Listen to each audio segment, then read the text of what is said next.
Have you ever wondered what it's like to witness a murder? Forrest grabbed the knife and then just stabbed Johnny in one motion. Or how it feels to be shot? I was immediately hit by a barrage of bullets. Or how you would react if your spouse hired someone to kill you? And he was to put me in a grave with a bullet wound on my head. These are the stories you'll hear on the podcast called What Was That Like? True stories told by the actual person who went through it. You'll hear from a stalking victim. Came back upstairs, and when I came back and turned the corner into my room, I saw him standing there. You'll hear from a man who was kidnapped and tortured. I would do anything, say anything, to simply get away. And you'll hear actual 911 calls. Take a deep breath. Oh my God! Take a deep breath. Oh my God! Take a deep Oh my God! Real people in unreal situations. Search for What Was That Like on any podcast app or at whatwasthatlike.com. This podcast contains adult themes and language, and some of the things that we discuss may be disturbing to some listeners. In this podcast, we discuss sexual assault, torture, race, and murder. Listener discretion is advised. Please take care of yourself.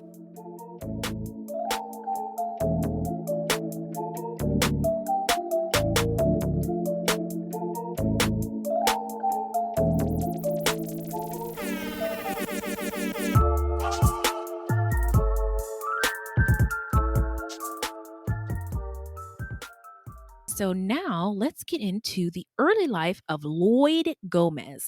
Lloyd Gomez was born on December 6, 1923 in Caliente, Nevada, the son of a Shoshone Native American woman and a Mexican father. His mother died when he was young.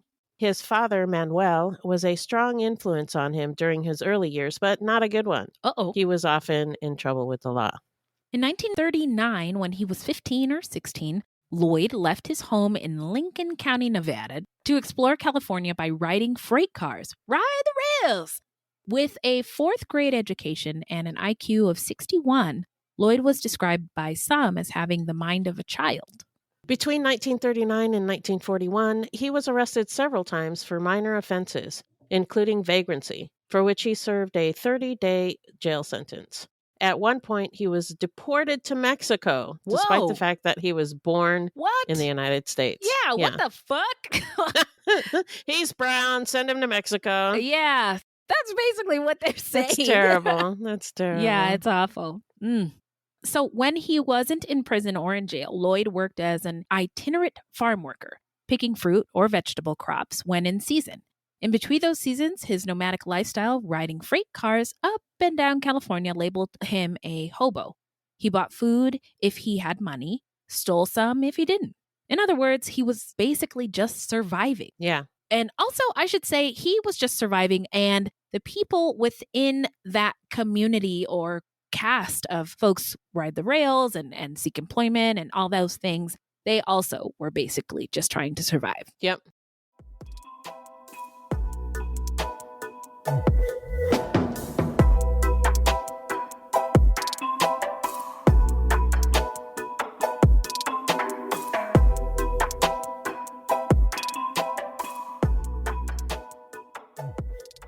Hey, Beth. Yeah. What's something besides true crime that you and I both love? Movies? Yes. Ding, ding, ding, I win. Did you catch my Jeff Goldblum impression? Yeah. Yes. And Beth and I have seen many together. Oh, yes. And my favorite part about going to a movie is the magic of it all. The popcorn, the snacks, the drinks, the comfy seats, and just taking it in and getting lost in the screen and the sound. Beth, what made you fall in love with movies? I just love getting lost in the stories. Mm-hmm. And, you can try to capture that at home, but you can't. You can't. Not exactly the same. No. There's always something that interrupts the flow. You got to pause. You got to do something else. Mm-hmm. And I love going to the movies so much that I go back to see the same ones in theaters, sometimes more than once. Oh, girl. Yeah. And in fact, I just saw Dune 2 again with my grown kids for my birthday. Again, but also happy birthday. Thank you. Also, that's right. We at Fruitloops, we don't play about our movies. Beth doesn't play. I don't play. So if you don't play about your movie-going experience and like going to the theater, then Regal Unlimited just makes sense. Yeah, Regal Unlimited is an all-you-can-watch movie subscription pass that pays for itself in just 2 visits. Pays for itself? What? Who? How? So you can see any standard 2D movie anytime with no blackout dates or restrictions. And then if you want to see a movie in a premium format like 40X, IMAX, RPX, or ScreenX, your Regal Unlimited membership gets you into those premium experiences at a reduced cost. Oh, Yeah. I see. Oh, wow. And with Regal Unlimited, you won't just save money on tickets. You will also save on the most important part, folks, snacks. The Woo. snacks. That's right. Members get 10% off on all non-alcoholic concession items. You can't see a movie without popcorn. You just Absolutely not. No. Nope. Mm-mm. So if you're planning to see 2 movies this month, you need to join Regal Unlimited. Sign up now in the Regal app or on Reg Movies, that's regmovies.com/unlimited. Use promo code FloopsReg, that's FLOOPSREG, to let them know that Beth and Wendy sent you. Again, go to the Regal app or on regmovies.com/unlimited and use promo code FloopsReg. Yeah, let them know we sent you, and thanks, Regal Cinemas, for sponsoring the show. So now we're going to get into the timeline. In March of 1942, when he was 18, Gomez was arrested for attempted robbery after he threatened the life of a man named Bruce Olson and took his guns and ammunition. He was sentenced to serve 2.5 to 20 years in the Nevada State Penitentiary. Quite a gap. Yeah, that's 2 to 20. 2 to 20. That's crazy. Yeah. The math ain't mathing on that one. So 19 months later, Gomez was joined in prison by his father, Manuel Gomez. You hate to see it. I mean, Maury Povich, Oprah, so many father-son reunions. And prison is my least favorite one. Least favorite, yeah. My least favorite place for family to reunite. So his father had received a life sentence for murder after he killed a man named Jesus Garcia in Carlin, Nevada on New Year's Day in 1943. Gomez Sr. and Garcia were part of a railroad crew working in Carlin, a small town 23 miles west of Elko. Witnesses told deputies they saw Gomez beating Garcia over the head with a pickaxe handle. Oh my God. But they did not know any of the details that led to the fight. Gomez Sr. claimed he killed Garcia in self-defense after Garcia tried to stab him with a butcher's knife. But he was found guilty of first-degree murder. However, instead of recommending to the judge that he should die in Nevada's famous gas chamber, the first in the country, innovation, they recommended a life sentence. And in early December, father and son were reunited in prison. Reunited, and it feels inappropriate. But after serving 4 years on the attempted robbery charge in May of 1946, Gomez Jr. was released from prison due to overcrowding. On January 12th, 1947, Gomez broke into the American Can Company's Sacramento warehouse and was caught by the night watchman breaking into a candy vending machine. After he was booked by police, Gomez admitted to multiple other burglaries. Gomez was sentenced to 7 months in the Sacramento County Road Camp. What is a county road camp? Tell us. Well, let me tell you. During the early 20th century, prisoners in California worked in different forms of labor as a method of rehabilitation through work. In particular, road work, building and maintaining roads, emerged as a popular form of convict labor. So popular. Wow. Look at us innovating, creating new exciting forms of convict labor. Wow, America. How do you do it? Anyway, so prison road camps were promoted as a path for prisoners to reintegrate with society by instilling a work ethic and personal responsibility. That's not always why people get into crime in prison in the first place, but okay. In road camps, they were paid more and the conditions were safer than in other forms of labor offered to them. Yeah, so I was reading, like sometimes they would have to work in mills where the air was bad and stuff like that. So this was actually a preferred sentence. Yeah, even though, in terms of harm, this was the least harmful. The least harmful, yeah. So at the same time, the state benefited using the road camps to develop highways and expanding the state economy by saving money. It's just it is just slavery. Just reincarnated. A little bit different. A little bit different, yeah. Gomez was released, but in May of 1948, he was convicted of assault and sent back to the road camp to serve a 60-day sentence. For some reason, he walked away from the road crew a few weeks before his time was up. What? Yeah. I mean, they actually weren't like imprisoned. So, I mean, they could leave at any time. Okay. But, it's not advised. No. Not advisable. Somebody's going to find out. Yeah. They're going to know. They're going to know. They're going to know. Yeah, they're going to know. So that July, the same time he would have completed his road crew sentence, he was arrested in Las Vegas for counterfeiting and sentenced to serve 1 year and 1 day at the McNeil Island Federal Prison Penitentiary. It's a prison penitentiary. That is. Oh, look at that. Double time. Double prison. Double prison. Wow. In Washington State. Can I get a supersized prison experience? He got one. He got one. A prison penitentiary. I've never seen that before. Yeah. I don't know. Wow. I don't know if that's correct. I love it, though. It was after his release from McNeil Island in July of 1949 that Gomez started on his murder spree. The first murder happened near Oroville in Butte County, California during the summer of 1950. A middle-aged Native American man invited Gomez to share a bottle of wine in his shack near the railroad tracks. As Gomez followed the man to his shack, he picked up a rock and bashed the man in the head with it. He struck him 6 more times, then walked away with 5 cents. Yeah, and I did a conversion of that. It's like 61 cents today, so it's still not a lot of money. Oh, yeah. Oh, my. Okay. Yeah. Okay. The man's body was found by 2 pheasant hunters 6 months later on November 27th, 1/2 mile west of the Western Pacific Yard.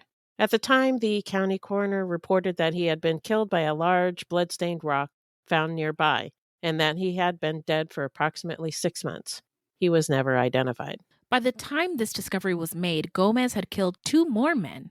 On the afternoon of November 11th, 1950, Gomez was visiting with a man named John Capusta inside John's shack in the hobo jungle on the banks of the American River near Sacramento, when 43-year-old Warren Hood Cunningham spotted Gomez and charged at him, accusing him of stealing 2 cans of beer. Gomez later told a reporter that Warren came at him with 2 pocket knives, quote, "I ran. Boy, how I ran. And he was still after me. I got away and I waited about 3 hours, I guess. I got mad. I got so mad I couldn't stop. I had a gun buried over by the American River and I went back to his place with it," unquote. Oh, wow. Okay. Yeah. So the gun was a .22 caliber rifle. From the tree line 60 to 100 feet away, he spotted Warren Cunningham sitting by his shack with John Capusta, and the two were listening to a radio. Gomez took aim, fired 3 shots, and watched as Cunningham fell over. He then approached Cunningham and shot him 3 more times. Oh! Yeah.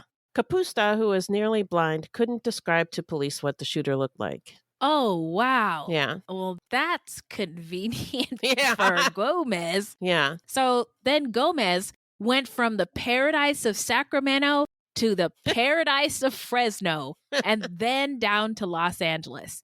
On November 19th, 1950, Gomez ran into Earl Franklin Woods, 50 years old, near Mojave, which is between Fresno and LA, so that Central Valley area. And Gomez asked Earl for a light for his cigarette. Earl said no. When he turned around, Gomez attacked him with a rock and beat him to death with it.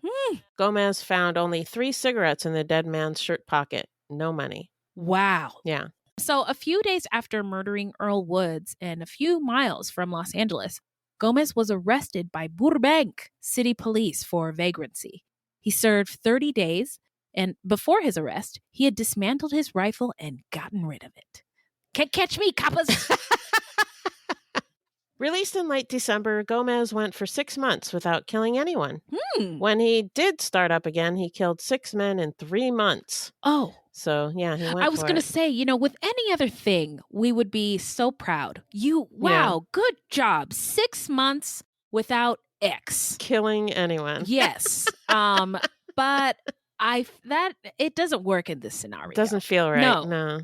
Mm-mm. On May 29th, 1951, Gomez found Elmer M. Cushman sitting on an open top rail car. He picked up a rock, approached him, and beat the man to death with the rock. He took $16.50. That doesn't sound like much, but using an inflation calculator, it amounts to about $200 in today's money. That's enough for a couple nights in a hotel. Few meals. Yeah. Yeah. Yeah. Okay. So 10 days later, Gomez found a man sleeping in the tall grass near the railroad tracks by Stockton. Gomez killed him with a rock and a wood plank. Oh, he added extra auxiliary items. Yeah. Searching through his pockets, he found $20, which is $244 in today's money.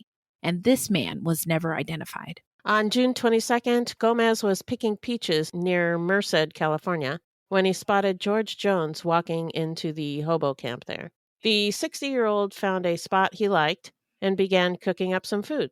Gomez snuck up behind him and broke his skull with a rock. Oh! Yeah. In the man's wallet, he found $24.50, which sounds like his biggest haul yet and amounts to about $300 in today's money. Yeah. And you mentioned that it was 3 people in 3 months. But that's, like enough to get by for presumably almost a month. If you're in his circumstances, like it's enough for him to survive. I'm just reiterating the survival aspect of it. I'll get into it in my takes, but he's surviving in a very horrendous way at the expense of others is what I mean. Right. So on July 17th, Gomez dropped a 20-pound rock on the head of Arvid Ostland near the railroad tracks leading out of Roseville. The 40-year-old only had $1 on him. Oh, geez. A 20-pound rock. Wow. That's too much. Wow. How? Yeah. Head scratch. His 8th victim was an unidentified man he found sleeping in his underwear 100 yards from the railroad tracks near Marysville in early August 1951. He later said, quote, "I threw sand in his face and hit him with a brick," unquote. His life was worth 21 cents. Wow. On August 16th, 46-year-old Roy Chester Hansen was minding his own business when Gomez found him sitting on a railroad car on the Southern Pacific tracks northeast of Sacramento. Hansen was his 9th and final victim. He couldn't even remember if the man had any money or not. We didn't get a lot of information about these victims, right? Mostly because of the time frame. But if you know anything about any of the names we mentioned, please let us know. Let us know. Yeah, because they were people. Now we're going to get into the investigation and the arrest. Hit it, Beth! The murders did not go unnoticed. In June of 1951, 2 criminal investigators with the California State Department of Justice spotted the pattern. Although the classification of serial killer was more than 20 years away, they correctly assumed that they were looking for one man, a hobo, who was killing other hobos with stones and wooden clubs.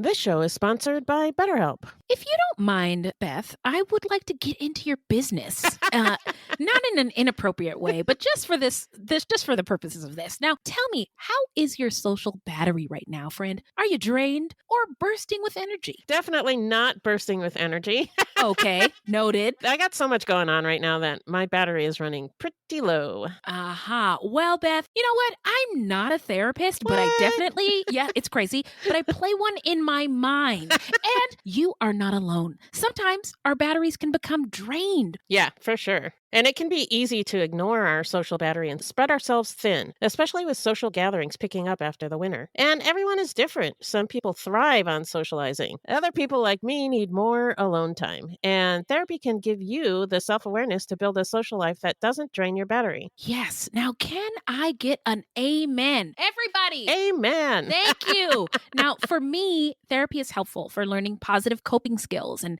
how to set boundaries and what to do when there they're violated. Right. You know, it's life-changing. Yeah. Therapy is empowering and can help you become the best version of yourself. You know, whether your battery is beyond depleted or needs a refresher. So if you're thinking of starting therapy, give BetterHelp a try. It's entirely online and designed to be convenient, flexible, and suited to your schedule. Yes, it is all of those things. And all you need to do is fill out a brief questionnaire to get matched with a licensed therapist and switch therapist anytime for no additional charge. Find your social sweet spot with BetterHelp. Visit BetterHelp.com/fruit today to get 10% off your first month. That's BetterHelp, HELP.com/fruit.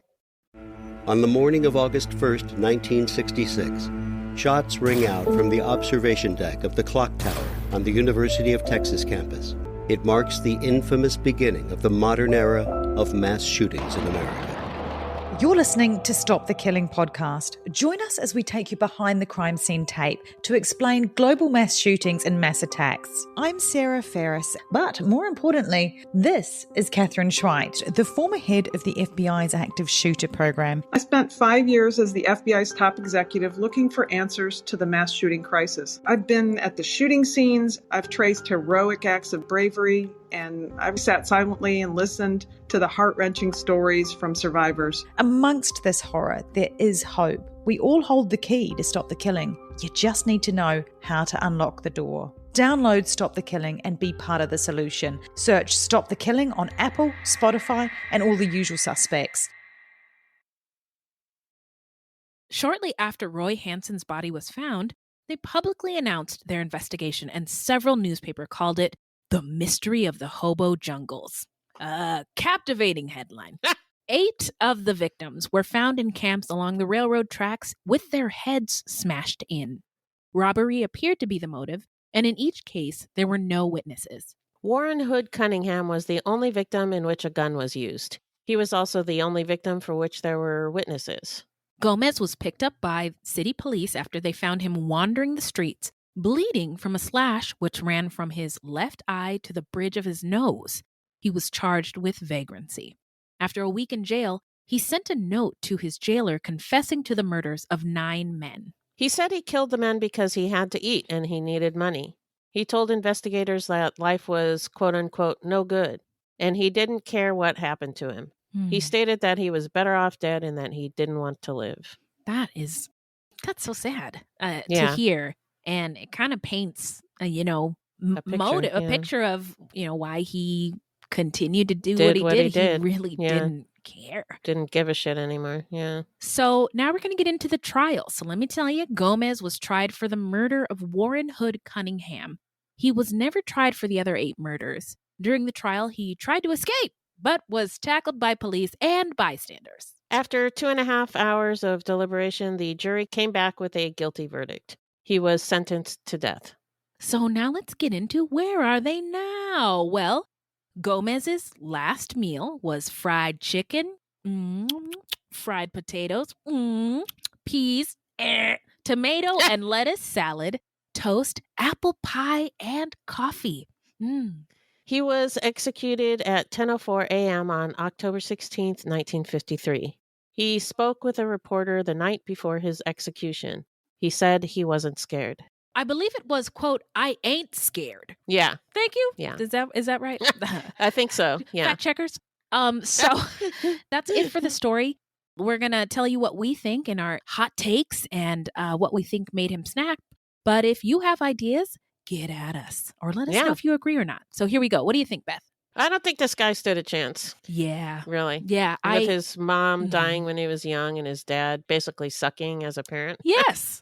Yeah. He was on his own by the time he was about 15, maybe even younger. I don't know. Yeah. And he barely had an education or any skills. Right. And so he went out into the world and it sucked. Yeah. It was really hard. It was really hard. Yeah. And I think he was worn out and angry at his lot in life.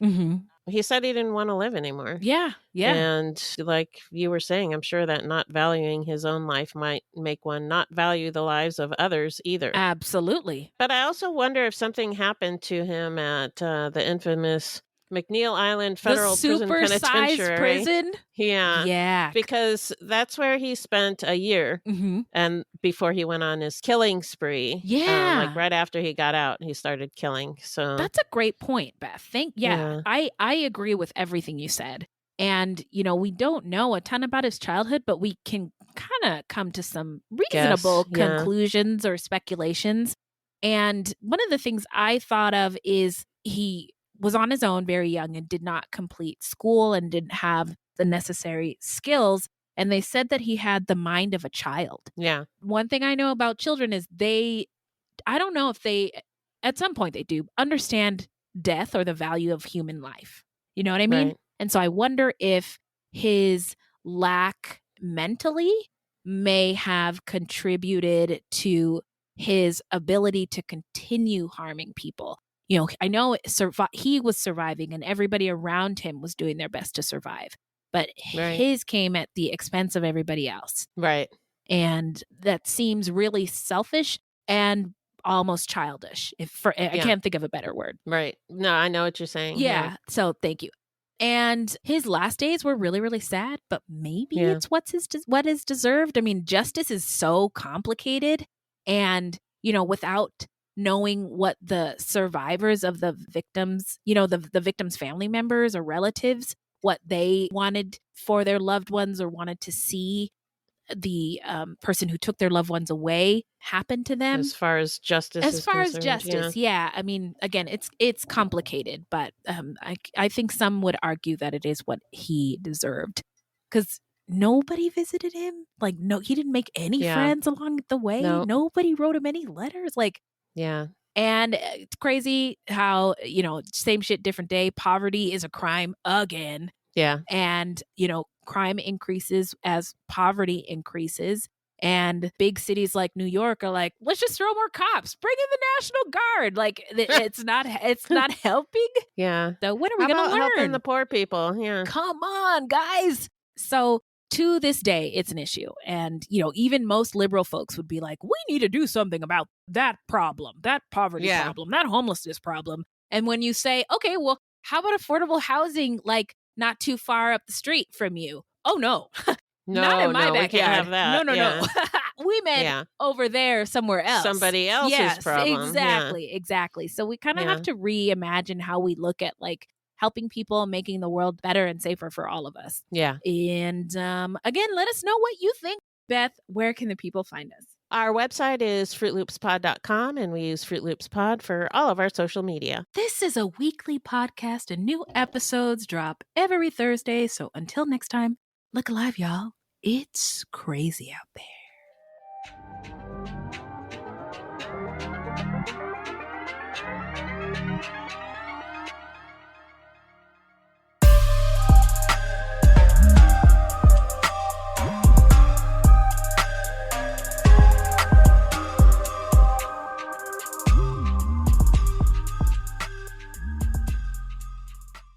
The truth about the Haditha massacre has been covered up, but not anymore. I know you know what happened. They went into houses and killed women and children. What are you thinking? What a mess. U.S. Marines murdered innocent civilians in cold blood. And at the center of it all is 25-year-old Sergeant Frank Wuderick. And me. Murder in House 2. A new podcast from Crowd Network. Hi, podcast listeners. I'm Carol Costello, a former CNN anchor and national correspondent. This January, I'm launching a podcast about one of the first cases I ever covered as a journalist. It's one that stuck with me all of these years, the one that buried itself under my skin and stayed put. It's a true crime series about an amazing woman named Phyllis Cottle, who defied torture and death and brought a fierce rage to the quest to find her attacker. Carol Costello presents Blind Rage. It's a production of Evergreen Podcasts and signature title of the Killer Podcast Network. Listen and subscribe wherever you get your podcasts. Discover more great true crime and paranormal programming at killerpodcast.com.